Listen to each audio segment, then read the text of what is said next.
So today I'm going to talk about social practices, moral education, and decent human lives. I'm going to try to not talk for too long so that we'll have time to talk together. But I hope to be able to lay out to you an argument that I hope will be clear enough and I hope productive enough to lead to some good conversations.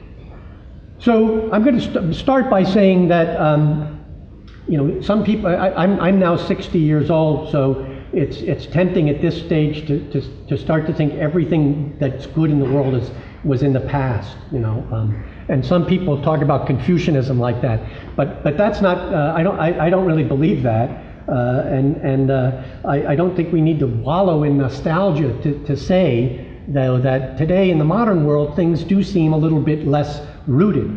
People are a little bit more isolated, more lonely. I think self-centeredness, which is a big theme in Confucianism, especially Neo-Confucianism, I think I have to say is maybe more widespread than it has been. And I want to suggest that part of this, of course, is just part of the modern life. We move faster. I can fly here from Hong Kong in one day. It wasn't that long ago. It would have taken me maybe 3 months to get here, if I got here at all. But I think that people do feel a little bit more disconnected than people in the past used to feel. Modern life seems to be less communal. And I want to suggest, and one of my themes here, is that part of the reason for that is that we've not paid enough attention to something that is a core theme in Confucianism. And that is what I'm going to call generally in English shared practices, shared social practices, that I think if you go to more traditional societies, you'll find that these shared social practices are more at the surface of life, and people reflect on them more and take them more seriously. I'm going to argue that we've kind of lost sight of that, and that we shouldn't lose sight of that, and we can learn a lot from the Confucian tradition if we think about that a little bit more. All right, so the kind of resource I'm going to use is Confucianism and ritual. So Confucians, I think it's safe to say, Confucians have shown a very long and sustained and I think extremely insightful concern with what I'm going to call, as I say, shared practices, shared social practices, or Li, rituals. And its potential to produce a range of effects, sometimes very subtle and sometimes very profound on human life. In the West, I think when we think of rituals, we think of just the kind of big rituals. Think of marriage as a ritual. You think at universities every year we have a ritual, right? And if you think just of those two examples, ritual and it's associated, they're associated not just practices, but there's associated dress. If you get married, most of the times women wear a white dress, man wears a suit. When you graduate, you wear the regalia of your university. There's certain kinds of music associated. And when you graduate, they play pomp and circumstance, right? So if you think about a little bit about the Confucian tradition, they connect ritual more broadly with dress, behavior, and music. And I want to suggest that all of those things still play some part, and I think a neglected part in our own life. My aim then is to argue that social rituals play an underappreciated role in our own lives, and by studying Confucianism, we can bring that a little bit more into awareness and perhaps work at refining and practicing our rituals to our mutual enhancement. And so I'm going to make the case by introducing some traditional Confucian views about ritual and suggesting ways in which we can get ideas from these in contemporary culture.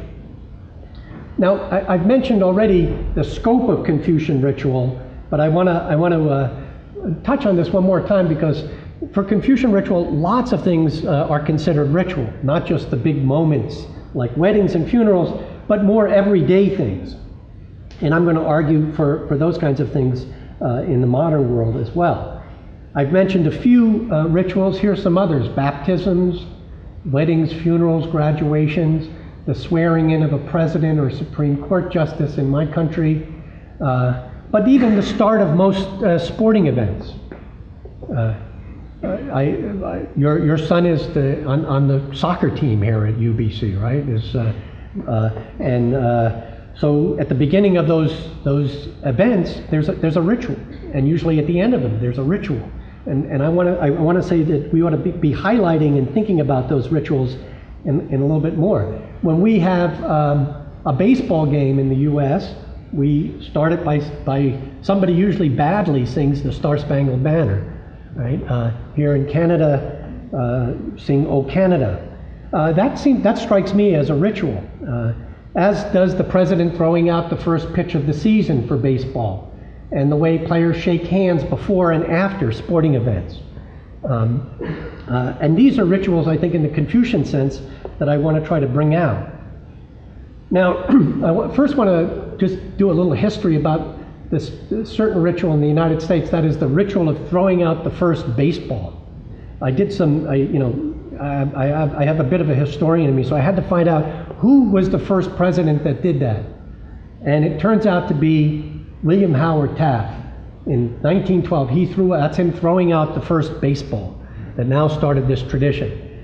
It also shows that obesity is not a recent phenomenon in the United States, but I don't know.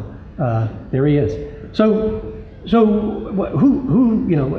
what's the point about that? I'm going to come back to the rituals in sports, and I'm going to argue something probably most people don't usually associate sports and Confucianism, but I'm going to argue, and I think I can show you, that in fact, it's not quite the same notion of sports, but that Confucius was very much aware of the importance of these kinds of rituals, at least in competitive kinds of games. All right. So what can we say about Kwanzaa, or Confucius, on ritual? Well, he took all rituals quite seriously, great ones and small ones, as I say, and he did so not only just because he thinks that these things facilitate human communication. Clearly they do. They help us coordinate our activities. They give us things to organize our lives around, but that they also connect us historically with people in the past.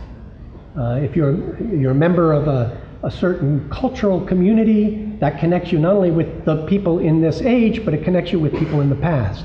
If you're a member of UBC, you're connected not only with the people here, but the people in the past and the people to come. I myself feel very much connected, not just to my family, not just my immediate family, my ancestors, but also as an American, with Americans, even though that's sometimes problematic.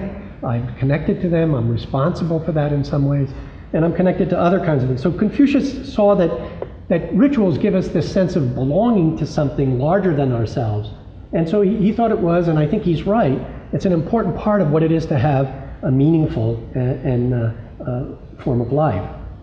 He also valued rituals because they called on him and others to work on themselves, to cultivate the proper sense of emotion associated with a particular ritual.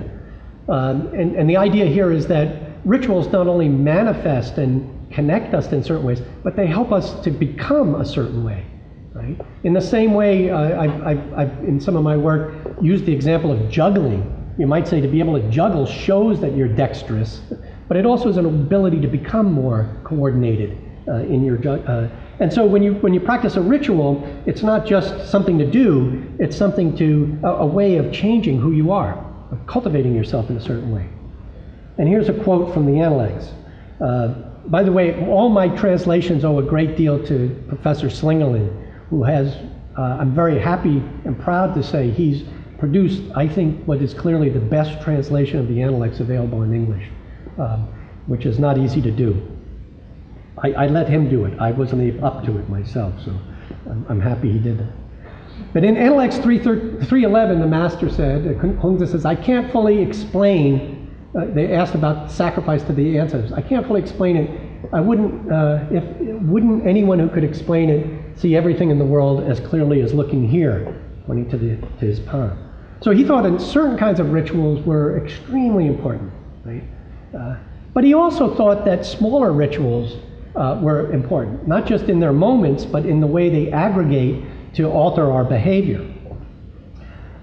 And so not just the grand rituals like the imperial ritual, but the everyday social rituals, and those are the ones I'm really focusing on today, show a lot about how we think and about ourselves, and they also exert a kind of influence on us. What we practice every day is in some sense what we become. There's also a lot of good work right now being done in empirical psychology and cognitive neuroscience that shows the contexts and the prompts that we have in our social environment, in what some people call our social ecology, has a tremendous influence on how we become and how we behave. In fact, by tweaking, altering just slightly the social ecology, you can produce quite dramatic different results. And I think that shows that rituals and the way we think about ourselves embedded in social practices actually has should be recognized as more important than it is. So I think it is true, although we can talk about this later, but even small things about things like the clothes you wear and how you carry yourself do matter. And how you not just matter in expressing things, they have an influence on the people around you. It'd be, I think, outrageous and disrespectful if you went to a funeral wearing inappropriate clothing, or a wedding for that matter. It could be, in fact, quite grotesque. Right?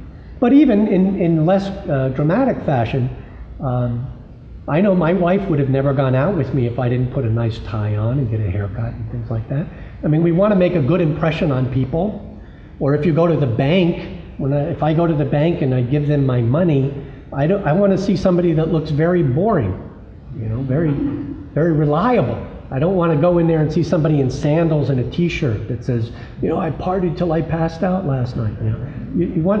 So how we look at people and the degree to which we trust them, the degree to which we interact with them in certain ways, is actually key to things that are quite mundane and often thought to be not very important. I mentioned earlier that ritual in the Confucian tradition is very much tied to language and music. And like ritual, language and music play subtle and I think often powerful roles in the formation of our attitudes and values. And I think, again, in the modern world, and particularly in the modern West, we tend to undervalue and ignore these parts of life. And I think they should be more in our awareness and more under scrutiny and reflection. This shows that behind parental advice, not to use that kind of language or that tone of voice or even that look has deep and important lessons. My wife and I have 2 children, and they always complain to me that their mother says, "Don't look like that. Don't give me that look." And they go, "What does that matter?" I said, "Well, it matters a lot. Obviously, it matters to your mother, and if it matters to your mother, it matters to me. So it's going to matter to you, But the way we look, even the expression on our face, is actually quite important.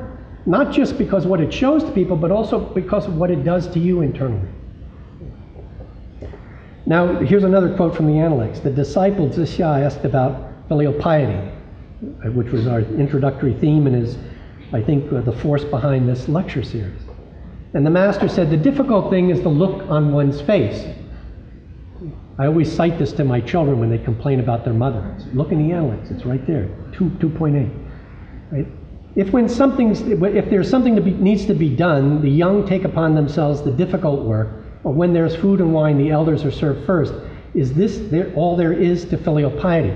So this goes back to something I mentioned at the beginning. It's not just the behavior, it's the attitudes that it expresses and encultures in a person through practical practice of certain kinds of rituals. All right. Confucians, as well as others, recognize ritual practice often precedes proper feeling or understanding. Here's another place where Ted mentioned how I am a philosopher by trade, so I'm often saying, here are things we can learn from, that is, we modern Western philosophers primarily, can learn from the Chinese tradition or Korean or Japanese traditions. And one of them is this idea that there's, I think, a prejudice still among a lot of philosophers, maybe intellectuals in general, that learning is always a matter of cognition, cognitive understanding. But one of the things that I think is just clear, and I think it's just true, is that sometimes, if we were to think about practice and thinking and feeling, that these things often precede each other in different kinds of ways. So sometimes, what I have in mind is sometimes you practice something, and it's only later you understand why you're doing it and what the right feelings are. So when there are young children, and we teach them in whatever culture we are to greet people, be polite, and things like this, I think that young children really don't understand what that's about. They mostly find it irritating, right? But when they get older, they tend to start to understand. So sometimes the practice precedes feeling or understanding. In other cases, though, of course, we might think something and then realize, oh, I need to practice, right? Or I need to cultivate the right feeling, so I'm going to engage in certain practice. So these things can take different orders, but they interact in, I think, quite complex ways.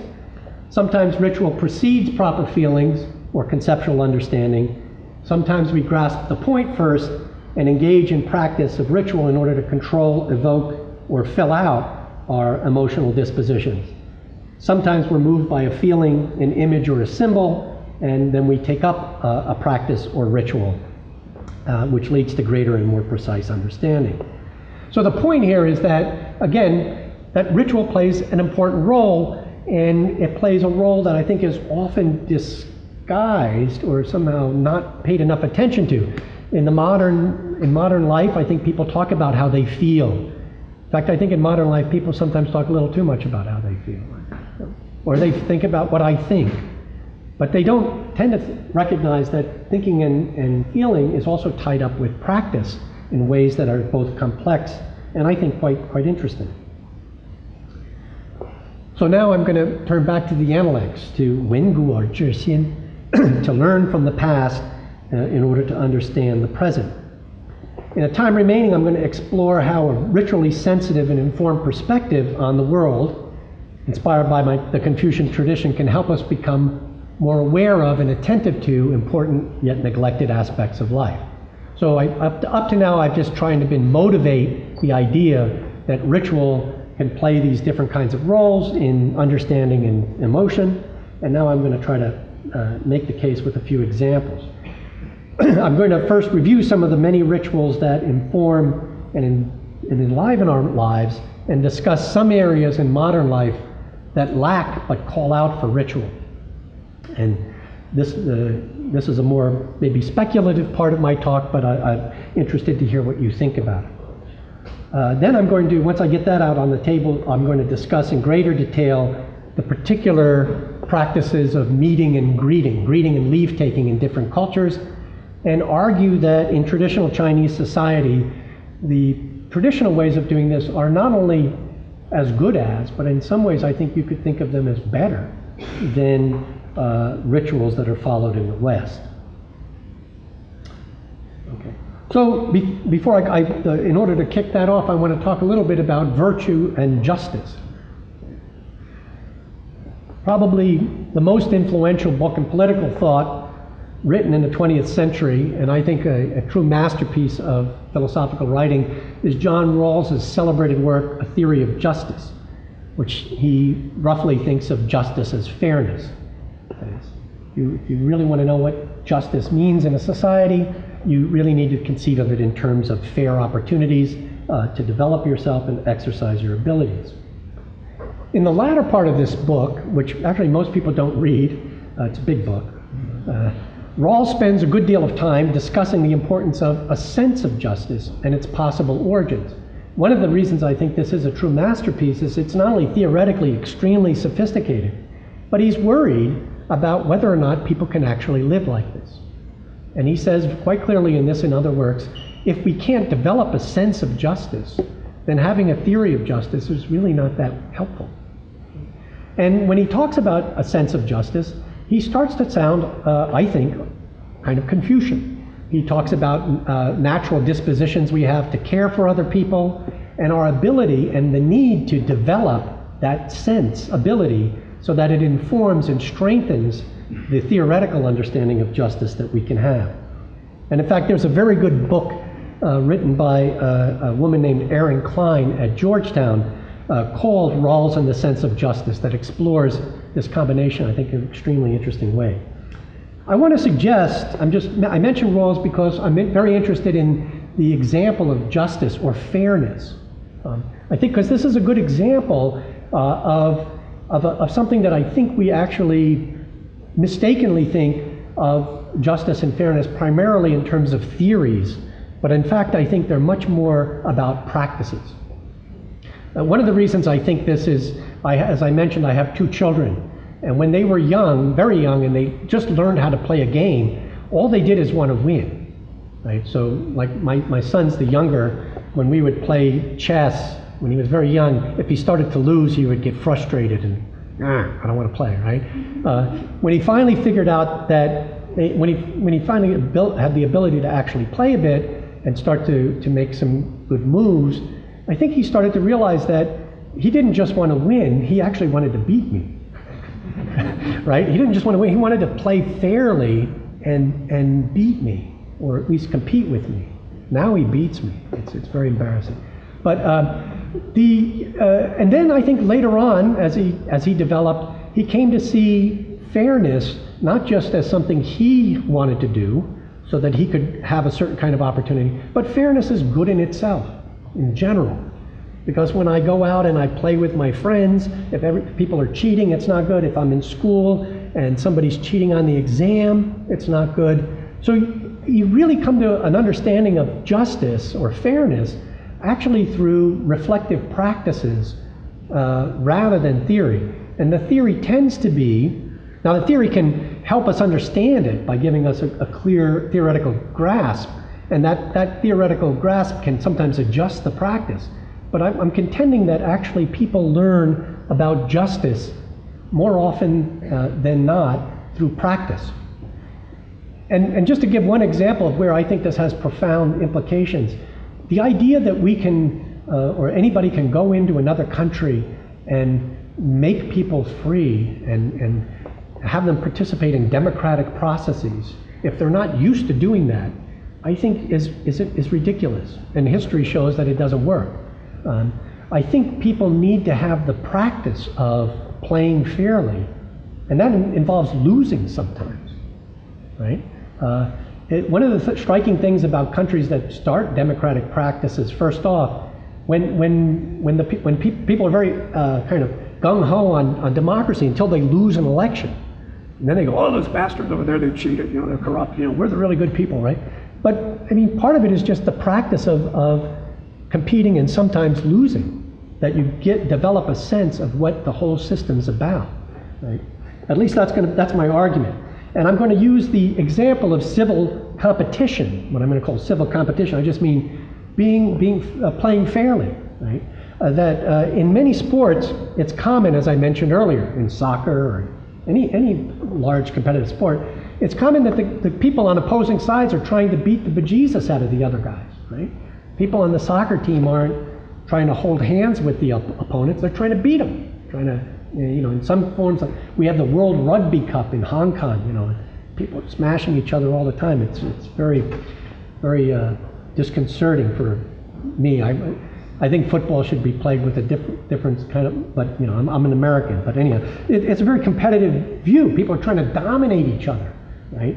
And yet, in the beginning of the sport, right, the people go out and they shake hands, or people from New Zealand do a much more complicated ritual, like they do the haka and things.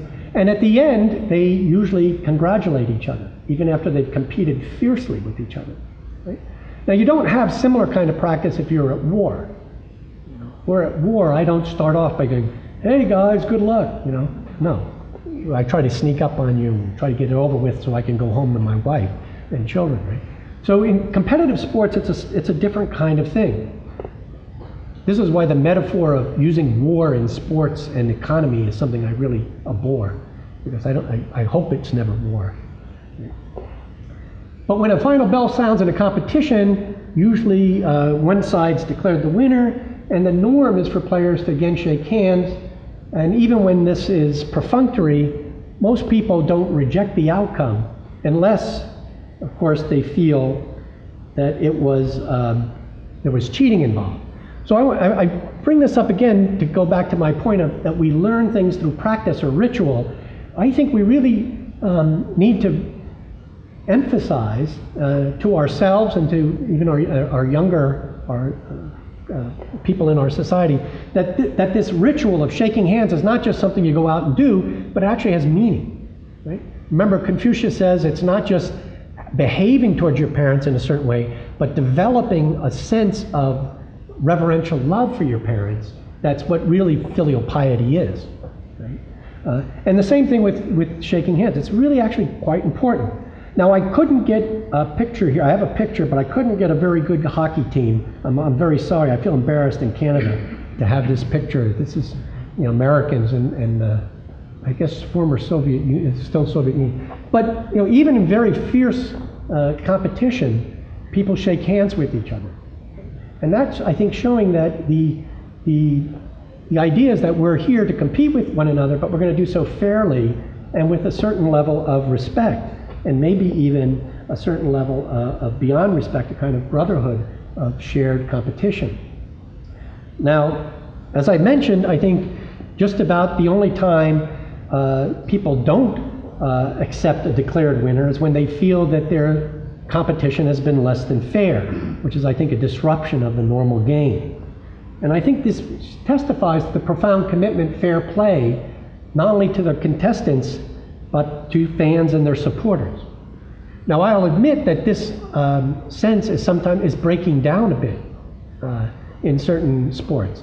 But I think that's because people aren't paying attention to what these rituals are supposed to do and what competition really is. Right? The commitment to fair play is clearly the result of practice and custom rather than learning. I don't think most people who play sports first did a theory of sports and all that kind of stuff. I think they just get it as a sense of practice. And our sense of fairness finds one of its most important and strongest sources in largely unself-conscious social practices and norms. So here again, my argument is that these rituals that I think we're disregarding are actually a very, very important source. And if we don't pay attention to them and we don't invest them with the meaning that they have and learn from them through practice, then our sociability and our civility is going to go down. Now, here's two words that very rarely are put together, Kwanzaa and sports. But I'm going to argue, actually, you can tell me whether you think this is plausible, that I think Kwanzaa actually saw very clearly the relationship between sport, ritual, and ethics. And I'm using sport here in a general sense of competitiveness, competitive endeavor. Okay. Here to Analects 3.7. The master said, cultivated individuals never contend. And perhaps someone will say they must contend when they compete in ritual archery. On such occasions, though, they salute and defer to the other competitors when they take up their position, and they raise a glass to toast them when they step down. In so contending, they remain cultivated. So even in a competition where you really want to win, and of course archery is, it was not lost on the ancient Chinese any more than it is on most people who practice archery today. It's a competition that's grounded in warfare and hunting. It's a serious kind of endeavor, right? But even in such a serious endeavor, we can acknowledge the other people, defer to them, and I like this part here, they even raise a glass of wine to drink. I hope it's just one glass of wine, because you don't want people with too many glasses of wine shooting arrows anywhere. Right? All right, so now I want to turn to what I think is the need for a kind of a reawakening of sensitivity to our own social rituals. And I'm going to give a couple of cases where I think we might even need to develop, either revive rituals we already have, or maybe invent new ones. And this, as I'll mention in a minute, shows that Confucianism, while looking and seeing the value of tradition, isn't traditional in the sense of saying we should only do what we've done in the past. Now, modern technologies created demand for new rituals, but I think our current dim view of rituals is either failing to sustain the rituals we have or to invent new ones. And this is, I think, leading to actually more perplexity and uncertainty and anxiety. which is not the aim of the technology. Technology is supposed to facilitate human communication, but in fact, I think at times it doesn't, because we haven't kind of developed the social side of these technologies. And the telephone, it offers one good example of a technology that early generated new social rituals, and that for the most part have not been sustained. And it also calls for new ritual. What I mean by this is when the phone was invented, it wasn't that long ago, right? People came up with a kind of standard way of answering and talking on the phone, right? When I was young, which I admit is quite a while ago, people used to initiate a conversation by saying, you know, hello, this is Alexander Graham Bell, or hello, this is the Bell residence, Alexander speaking, and that's still how I answer the phone, and I'm glad to say that's how my children answer the phone, at least while they're home. When they go out, who knows? Right? But nowadays, when people answer the phone, I don't even know if you can call it answering. I call people up and I just hear nothing, right? I go, hello? You know, if you're in Japan, you at least start mushi mushi, you know. But people just don't say anything, or they go, you know, yo, talk to me, right? And I'm always stopped for a second. I go, is this John? Oh, yeah. So I think it's unfortunate that, I'm not saying everybody has to be that formal, but that we identify ourselves when we call on the phone. Of course, now you have caller ID. You don't even have to do that. But it seems to me that that's a less humane way of using a really great technology. Now, of course, we have mobile phones today, right? And they offer us, I think, new challenges, right? That people often interrupt your actual person-to-person conversations and answer the phone. You know, you're talking to somebody, they get a phone call, and they go, oh, is it like, did I disappear? You know, I mean, I find it a really odd kind of behavior. Or people, if they're talking on their mobile phones, you have to listen, you know, to what they're saying, which is sometimes not what I really want to hear. You know, people talking about the details of their lives, right? Now, most airlines are quite attentive to this. I mean, we have the technology. You could have your mobile phone working on an airplane. I just came from Hong Kong, 12 hours. I think if they let people talk on their mobile phones, that only about half the passengers would make it, because the other half would become, violent. Nobody wants to hear you talking about, no matter how important it is to you, they don't really want to hear about your life that much. Right? So what I'm saying is we have these technologies, but we don't have any kind of accepted general view about how to use these technologies. And the result is, I think, we get bad things along with the very good things. Now, I want to make clear that I'm not a Luddite. That is, I'm not against technology. In fact, quite the contrary. I think the modern technologies that we have are absolutely remarkable opportunities to stay in touch, share our thoughts and feelings, and in fact enhance our lives. My daughter lives in Massachusetts, and my father, who's 86, lives in New Jersey, and we Skype with them every weekend. And I think this is miraculously wonderful technology. You can sit there, they can see, my father can hear his grandson play piano and for him and everything, and see it too. So I think the technology is remarkable. But what I'm suggesting is it just doesn't run itself. We need to run it by inventing and adhering to certain kinds of social practices that make the use of those technologies interesting and enhancing our lives, rather than in fact creating opportunities to undo ourselves. In fact, now, I mean, I don't know, I haven't spent very much time in North America, but in Hong Kong, especially, people now, I feel like I'm living in a cloistered community, because everyone is walking around like this. You know, I thought at first people were praying, but actually they're looking at their phones. And this is facilitated now in the Hong Kong MTR, the metro. There's now a regular public service announcement that issues in Cantonese, Putonghua, and English that says, please don't look only at your mobile phone. And the reason they do that is people are running into one another, and they're running into walls. And when they're out on the street, they're running into traffic and into ponds, right? we should have a little bit more kind of ritual about, you know, when and how to use your phone. Right? Anyhow, that's my view. All right, I'm going to turn now to meeting and greeting. Another thing that I think is at home but doesn't involve much technology. I want to discuss rituals of greeting and leave-taking in the West and China in particular, but it will be clear that what I have to say equally applies with some changes to Korea and Japan as well. And in fact, I think thinking about those other cases would bring up interesting things that are specific to those particular cultures. Now, some argue handshaking. The scholars disagree about this, and it's not my specialty, so I'm just going to report what I found out.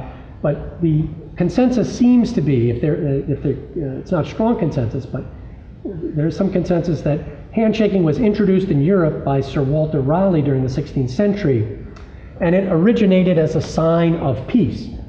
That is, you held out your strong hand, your strong arm, your right hand, showing you were unarmed in that hand as a gesture of peace. You're not carrying a weapon. Of course, the handshake is only one of many ways people greet each other and take leave of each other. Some people kiss cheeks or hands. They hug or rub noses. They tip hats or do the dap, high five, or they bow to express friendly greeting and farewell. Now, the ritual of handshake is so much a part of meeting and greeting that it normally goes unnoticed. So I think it's a helpful thing to talk about ritual, because most of us don't think about it, right? But you think about it when it gets disrupted. If somebody introduces you to me and you hold out your hand and I don't shake it, that's a considerable insult, right? So even though it seems to run seamlessly, it actually is quite meaningful. And it's carrying on that meaning in a certain way unexamined. Most Westerners expect people to shake with a bare hand, not a gloved hand. When I was young, if you shook somebody's hand with a glove on, you apologized if it's bitterly cold out or something like that. You know, people want to have a firm, not limp, grip, and assume that people will look them in the eye and say something to them. If you hold out your hand and I go, you know, and the ritual's not going to work. So it's actually much more complicated physically, and the process is much more complicated than we might think. Like almost all rituals, the handshake East and West allows for a lot of variations. You know, you can really shake their hand, put your hand on it, you know, there's a lot of different things. So again, if we start to think about it, we do already invest emotion and meaning into even this very common shared gesture. Now, I don't know, some of you probably know this, maybe all of you know this, but this is an example from Korea about how not to shake hands in Korea, or anywhere else for that matter. I hesitate to use this because I'm a great admirer of the Gateses, but when Bill Gates went to meet the president of South Korea, and this created quite a stir in Korea.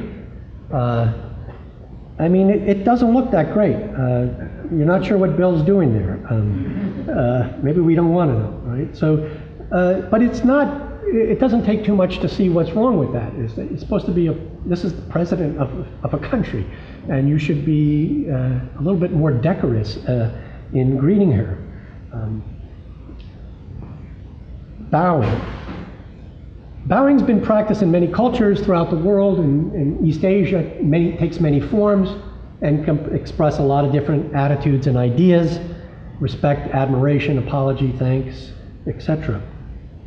In China, some people still employ a ritual greeting and farewell that I'll refer to as salutation in English, yi in Chinese, which probably everyone knows. You cup your hands and you bow slightly, and you rotate the joints of your wrists and elbows, and usually say something while you're doing that. So we have these different kinds of meetings and greetings. And I want to say that I think salutation is really good practice. And I hope that people in China, and Chinese communities, and people around the world will recognize that it has certain virtues to it that, in fact, you don't have in handshaking. One of the first things is public hygiene. Maybe it's just me, but there are occasions where people want to shake my hand, and I really don't want to shake their hand. You know, some homeless guy comes up to me and he's sniffling and things. And says, hey, you know, you're my friend. I said, I'll give you $1, but just, you know, I'm really not sure about we should do that. But aside from cases like that, I mean, when there's things like the SARS epidemic, or there's some kind of other kind of epidemic around, handshaking ends up being forbidden. Because it is, in fact, the World Health Organization will tell you it's the most common way to catch a cold, is by shaking the hand of someone who has a cold. It's really not that great an idea in that respect, right? Second, saluting enables you to greet or say farewell to groups of people en masse without making any distinctions, right?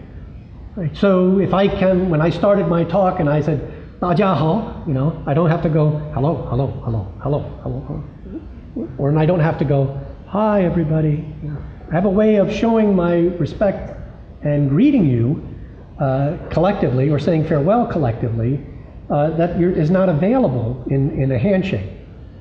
People have to go to the wave, as they call it. For these and other reasons, I think people in China and elsewhere ought to consider reviving, or at least surely continuing, but I think reviving in the case of younger people, this idea. The general point, though, is that we should be more reflective and attentive to rituals. And the particular things that a given ritual can do are going to be different. You can express some things through handshaking, some things through bowing, some things through salutation. That's why if you go to Korea or Japan, people tend to do both and emphasize one or the other on the occasion. And I think that that's a good thing, and it's an example of at least how ritual can accomplish certain kinds of social ends. Now, I mentioned traditions versus traditionalism, and this is kind of beginning the sum up. Let me start by noting that ritual can connect us not only, as I mentioned, to people in our own age, but to those who came before us. And in those ways, I think it's an important sense of identity and comfort and solidarity. But it doesn't mean that we should blindly accept and practice the rituals of the past. And I think what I've said doesn't in any way entail that or even point toward that. My view is that we should be responsible for the rituals we have. We should be aware of them and to understand how they contribute to life, our own good and the good of others. And we should be, in fact, creative about and appreciative of the things that they can do. So the proper attitude toward ritual is to be aware and reflective and evaluative. And as I've already noted, in some cases that'll mean inventing or innovating new rituals. I want to say that we need not only technologies in the sense of material technologies, but we need social technologies that go along with those to make sure that our technologies don't drag us in a certain direction we don't want to go. And that, frankly, I don't think we would go if we reflected on what we were doing. And we can see Kwanzaa, again, it's all in the Analects. It's all in there. Right?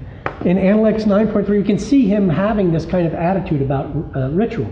In this passage, he says, Kwanzaa says, a linen cap is prescribed by ritual. Nowadays, people wear a silk one. That's less expensive, and so I go along with the popular practice. Bowing before one ascends the steps of the hall is prescribed by ritual. Nowadays, people bow when they reach the top of the stairs. That shows arrogance, and so, while it goes against popular practice, I bow before I ascend. So Kwanzaa's here at least accepting changes in ritual that he thinks don't harm the deeper meaning of the ritual. And so it's not being an advocate of social practices and rituals is not saying things shouldn't change. In fact, as I've said, I think things have to change if you have a creative view about ritual, and I think Confucius did. So he didn't follow or advocate traditionalism, at least I don't think so. He's willing to accommodate changes in ritual practice, but only if there's a good reason to. He won't accept changes, even small ones, that harm or threaten the underlying justification for ritual, which is to fashion, practice, and maintain a more decent and meaningful form of life. And I'm saying that we too should spend more attention thinking about our ritual, our music, and even our language that we use, and develop a greater awareness and sensitivity to the ways in which those shared aspects of life both express and shape our values and affect those around us. All right, now my concluding thoughts. Confucians call us to become more aware of our traditions, rituals, language, and music, and many other aspects of life, great and small, in light of the way they express and shape who we are and how we affect people, creatures, and things. My hope is that today I've made at least this general idea accessible, this perspective, and at least plausible, the importance that ritual holds for all of us, East and West, who are interested in contributing to and living more decent and humane lives, not just as individuals, but in community with others. And on that, I'll stop and thank you.